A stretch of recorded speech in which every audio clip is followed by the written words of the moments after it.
जय श्री महाकाल। हमारी YouTube family एक बार फिर स्वागत है आप सबका, आप सबके इस यूट्यूब चैनल अदृश्य दुनिया पे।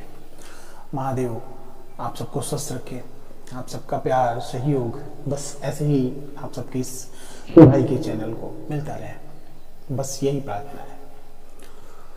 आज हम फिर से एक ऐसे विषय पे बात करेंगे जिसके चक्कर में हमारे भाई जो शायद अज्ञानवश नहीं जानते हैं कि इन चक्करों में पड़ने से क्या होता है।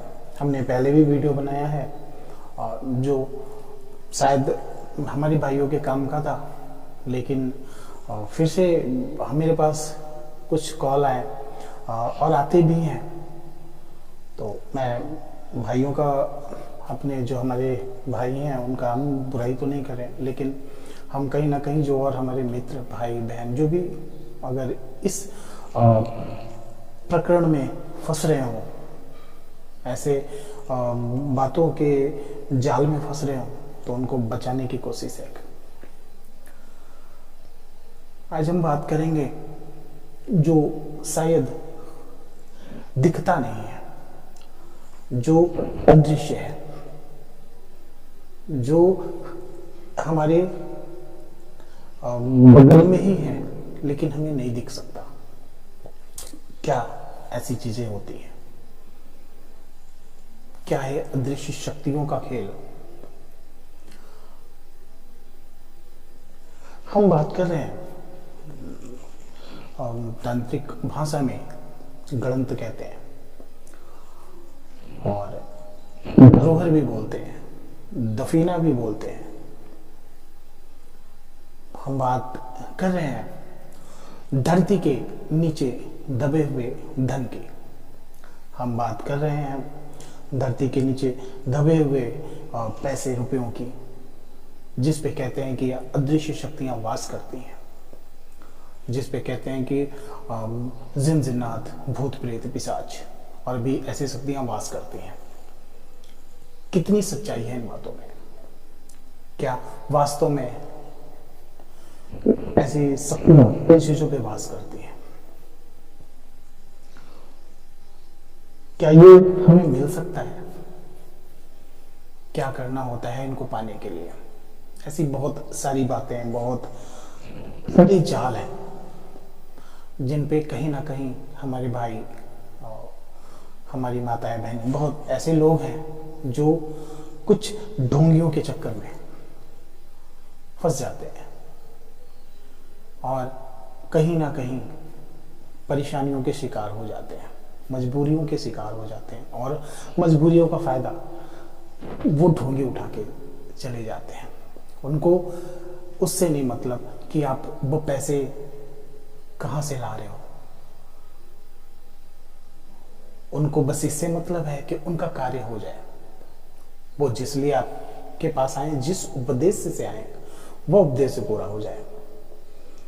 ऐसे प्रकरण हमने बहुत देखा, हमने बहुत सुना, देखा और कहीं ना कहीं इसमें ये देखा कि बहुत ऐसे लोग जिनके यहाँ शायद 3-4 लोग काम करने वाले होते थे, आज वो स्वयं दूसरे के यहाँ कार्य कर रहे हैं।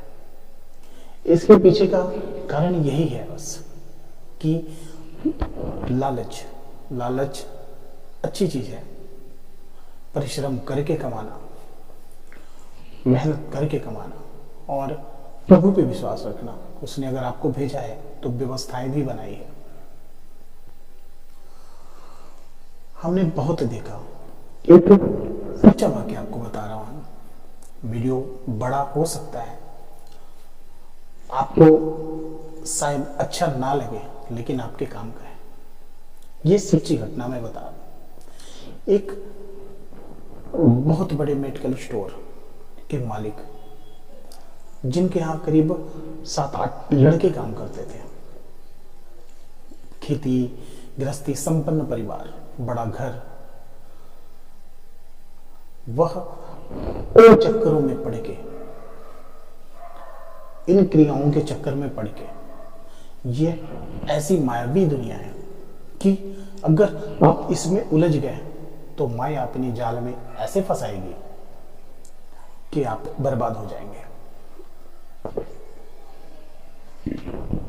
कि बहरूपे जिनके पास कुछ नहीं होता, जो शक्तियों का नाम, संतों का नाम, सिद्ध साधकों का नाम लेके गुमराह करते हैं। हमारे बहुत ऐसे गुरुजन, ऐसे सिद्ध साधक, ऐसे दिव्य पुरुष, ऐसे महात्मा, ऐसे संत हैं धरती पे, जिनको आपसे कुछ नहीं चाहिए और आपको बहुत कुछ देने की लालसा होती है।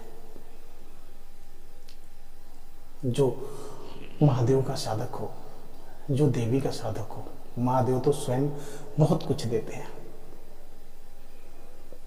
जो वास्तव में आपको साधक मिलेंगे वह आपसे शायद अगर आपसे कुछ मांग लिया तो एक गिलास पानी मांग लेंगे, एक टाइम का खाना मांग लेंगे, वह भी उनके पास कमी नहीं है, लेकिन उनका स्नेह, उनका प्यार ये महात्माओं के नाम ये से पाखंडी, ऐसे ढोंगी बदनाम करते हैं। हमारे मंत्रों में वो शक्ति है जो ऋषि मुनियों ने सिद्ध किया। जो ऋषि मुनि करते थे अपनी मंत्र शक्ति से कुछ भी कर जाते थे, और आज भी वो मंत्र हमारे प्राचीन किताबों में, प्राचीन ग्रंथों में मौजूद है। लेकिन इसीलिए उनको किलित किया गया कि जो उस योग्य होगा वह उसको सिद्ध करेगा और उससे कार्य करेगा, लेकिन लोगों की भलाई के लिए, लोगों को लूटने के लिए नहीं। अब हम बताते हैं आपको। पहला गणंत, दूसरा दफीना, तीसरा दरबार। दरबार वो चीज होता है जो हमारे बाप दादाओं ने, पहले बैंक नहीं होते थे, पहले घर में चोरों की वजह से नहीं रखा जाता था, पहले वो जमीनों में गाड़ देते थे और एक निशान बना देते थे। राजाओं महाराजाओं का भी ऐसा होता था, गुप्त सुरंग होते थे, गुप्त रास्ते होते थे, गुप्त जगहें होती थी जहाँ पे खजाने रखे जाते थे। और हमारे नेपाल से तराई से सटे क्षेत्रों में एक थारू जनजाति के लोग होते थे, जिनके द्वारा बहुत ऐसी जगहों पे कहते हैं कि उनकी मंत्र शक्ति जो होती थी वो बहुत तेज होती थी, और वो जहाँ पे भी खजानों को रखते थे वो अपने मंत्रों से विमंत्रित करके वहां पे रख देते थे। उनका कबीला चलता था। तो आज भी हमारे प्रदेश में बहुत ऐसी जगहों पे जहाँ पे खुदाई के दौरान आपने सुना होगा, आपने देखा भी होगा कि खजाने निकल जाते हैं। वहाँ पे कौन पंडित जी जाते हैं, वहाँ पे कौन तांत्रिक जाता है, वहाँ पे ये हमारे आपके भाग्य की बात है। अगर हमारे हक का कुछ होगा तो वो अवश्य ही मिलेगा। आपने बहुत देखा, बहुत सुना कि जो जानकारी तो कुछ नहीं है। मैं छोटी सी एक बात बताता हूँ। हमने बहुत देखा कि किसी ने बताया कि यहाँ जमीन के नीचे बड़ा खड्डा है, उसमें बहुत सारे सोने भरे हुए हैं, दूसरे में चांदी भरा हुआ है, और वो भी चांदी का हंडा है। और सोचने वाली बात है कि हमें इतना दिखाई दे दिया कि इतना है, 5 किलो है, 10 किलो है, 20 किलो है, धरती के नीचे है, दिख रहा है, तो वह तो हम स्वतः ही निकलवा देंगे।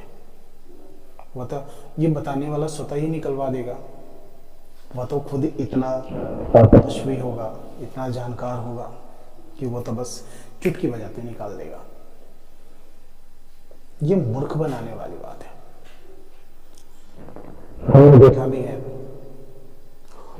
एक हमारे गुरु हैं, मैं ये नहीं कह रहा कि आप मुझे कॉल करिएगा, आप मैसेज करिएगा और मैं उन तक पहुंचाऊंगा, नहीं, वो कहीं जाते ही नहीं है। अगर आप खुश होंगे और वो चीजें आपके हक की होंगी तो वो बोलेंगे कि हाँ मैं आपका काम कर दूंगा, वरना मना कर देते हैं। लेकिन उनको मनाना बहुत बड़ी बात है, उनको कराना बहुत बड़ी बात है। वो कहीं जाते नहीं हैं, जाते हैं तो बहुत विश्वास जो होता है उसके साथ जाते हैं, लोगों का भला करते हैं, पैसे नहीं लेते वो। बहुत देखा है, बहुत ऐसे लोगों को देखा है जो बस गड्ढा खुदवा दिए, 10,000 का कुछ पैसों का आपने व्यवस्था किया, फिर आपने सामान भी लाया और जब उन्होंने पूजा वूजा की तो बोल दिए नहीं वो तो नीचे जा रहा है, वो तो यहाँ से चला गया दूसरे गांव में, फिर वो शहर छोड़ दिया, वो जिला छोड़ दिया, वो देश छोड़ दिया। ये मूर्ख बनाने वाली बात है। ऐसे लोगों से बचें और प्रभु पे विश्वास रखें। वो चीजें अगर हैं वास्तव में और आपकी किस्मत की हैं तो वो अवश्य ही मिलेंगी। कोई ऐसा गुरु, कोई ऐसा साधक आपको मिलेगा जिसके माध्यम से वह कार्य स्वतः ही हो जाएंगे और आपको पता भी नहीं चलेगा। तो हमारे भाई, हमारे बहन, आप जहाँ से भी हैं, जो भी हैं, वीडियो देखते हैं मेरा, हमने पहले भी वीडियो बनाया, आपसे मैं फिर एक बार बताता हूँ कि ये चीजें होती हैं। मैं नहीं कह सकता कि नहीं होती, साधक भी ऐसे होते हैं, ऐसे संत भी, महात्मा भी होते हैं जो बिकते नहीं, जिनको पैसे की लालच नहीं होती, वह आपके कार्य कर देते हैं। उनको पता होता है कि आप मजबूर हैं, आपको उस चीज की जरूरत है और कहीं ना कहीं ऊपरी शक्तियों का उनको आदेश होता है कि इस बच्चे को उसकी जरूरत है, तो वह आपके भाग्य में होगा तो आपको अवश्य मिलेगा। आप अपने घर के सामान, अपने रखे हुए पैसे, जेवरात बेच के एक चोरों को, एक उचक को बना दे, ऐसे पाखंडियों को बना दे और बचें, अपने पैसे को बचाएं, अपने परिवार को बचाएं और परिश्रम करें, मेहनत करें। महादेव अगर आपकी किस्मत में अच्छा लिखा होगा तो अच्छा होगा, बस प्रभु पे विश्वास रखें। अगर हमसे इस वीडियो में कुछ गलतियां हुई होंगी तो हमें क्षमा करिएगा। मेरा उद्देश्य बस ये होता है कि मेरे भाई, मेरे बहन कहीं से जो भी जहाँ से हैं वह इन फर्जीवाड़ों में ना फंसे, उनके पैसे, मेहनत की कमाई बर्बाद ना हो, बस यही है, यही उद्देश्य है हमारा। और एक आपसे छोटा सा रिक्वेस्ट करता हूँ, प्रार्थना करता हूँ, भाई समझ के, बहन समझ के, आप जहाँ से भी हैं, जो हमारे चैनल पे नए हैं, वह चैनल को सब्सक्राइब जरूर कर लेंगे और पे जरूर कर देंगे और वीडियो ज़्यादा अच्छा लगेगा तो आगे भी भेजेंगे और कमेंट करके ज़रूर बताइएगा कि कुछ कमियाँ होंगी तो उसको भी बताइएगा। और अगर आपकी जानकारी में कुछ ऐसे बातें होंगी, वाक्य हुआ होगा, कुछ रहस्यमयी घटनाएं हुई होंगी तो अवश्य बताइएगा। हम आपसे बात करेंगे और हमें एक आपका सहयोग मिलेगा और हमारे चैनल पे वो वीडियो बना के दिखाएंगे। बाकी आप सबको स्वस्थ रखें। जय श्री महाकाल, जय माता दी।